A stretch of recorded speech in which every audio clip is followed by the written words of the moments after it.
जय जगन्नाथ फ्रेंड्स, मो चैनल को आपण मानंकु बहुत बहुत स्वागत। आसंतु आमे आजी एमिति महाशक्तिशाली मंत्र 10टी जानिबा। प्रिय बंधुगण, आम हिंदू धर्म शास्त्र मानंकरे हजार हजार मंत्र रहिछि। विभिन्न देवी देवतांकर मंत्र मध्य अलगा अलगा प्रकार। प्रत्येक मंत्रर स्वतंत्र शक्ति रहिछि एवं भिन्न भिन्न मंत्र फल मध्य भिन्न भिन्न होइथाए। तेबे आसंतु आजिर भिडियो रे जानिबा दुनिया रे सबुठारु महाशक्तिशाली 10टी मंत्र। बंधुगण, हजार हजार मंत्र मध्यरु मु आजी आपण मानंकु एमिति 10टी मंत्र कहिबी जहा आपण मानंकु सबु प्रकार फल देबाकु समर्थ। विशेष करी सुख, शांति, आनंद तथा ईश्वर प्राप्ति निमित्त एही 10टी मंत्र सर्वोत्तम अटंती। तेबे जानी रखंतु दुनियार सबुठारु महाशक्तिशाली मंत्र मध्यरु सर्वोत्तम श्रेष्ठ मंत्रटी हेउछि ओं।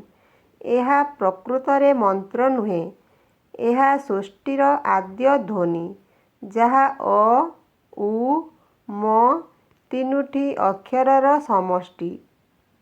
एहा सबु प्रकार मंत्रर आद्य तथा अंतरे व्यवहार होइथाए। एहाकु प्रणव मंत्र एवं एकाक्षर मंत्र मध्य कुहाजाए। द्वितीय महाशक्तिशाली मंत्र हेला गायत्री मंत्र।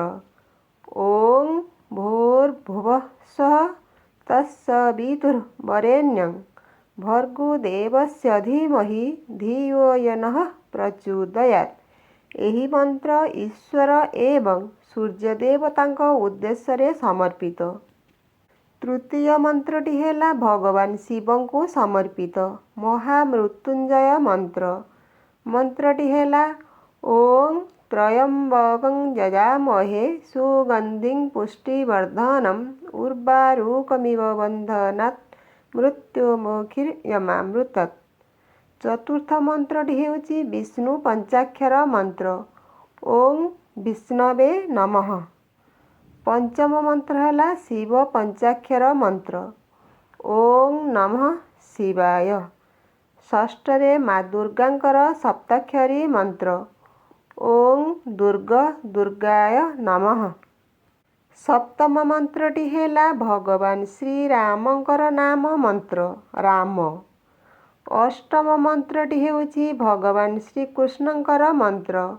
ओं कृष्णाय शरणं मम। नवम मंत्र महावीर हनुमान मंत्र।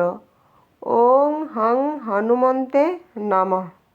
एवं दशमरे कलिजुगर महामंत्र हरे कृष्ण कृष्ण कृष्ण हरे हरे हरे राम राम राम हरे हरे। एही 10टी महाशक्तिशाली मंत्र मध्यरु दुईटी मंत्र यथा सप्तमरे कुहाजाइथिबा मंत्र राम मंत्र एवं शेषरे कुहाजाइथिबा मंत्र कलिजुगर महामंत्र सर्वाधिक शक्तिशाली फलदायी मंत्र।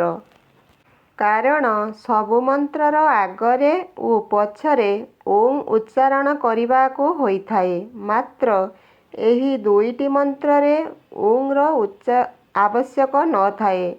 आउ मध्य एही दुई मंत्र मध्यरु सर्वाधिक फलप्रद मंत्र हेउछि राम नाम बा राम मंत्र। कारण संसार रे एकमात्र राम नाम ही श्रेष्ठ बोली विवेचना करा जाए। एही नाम को स्वयं देवी देवता माने मध्य जप करिथांती।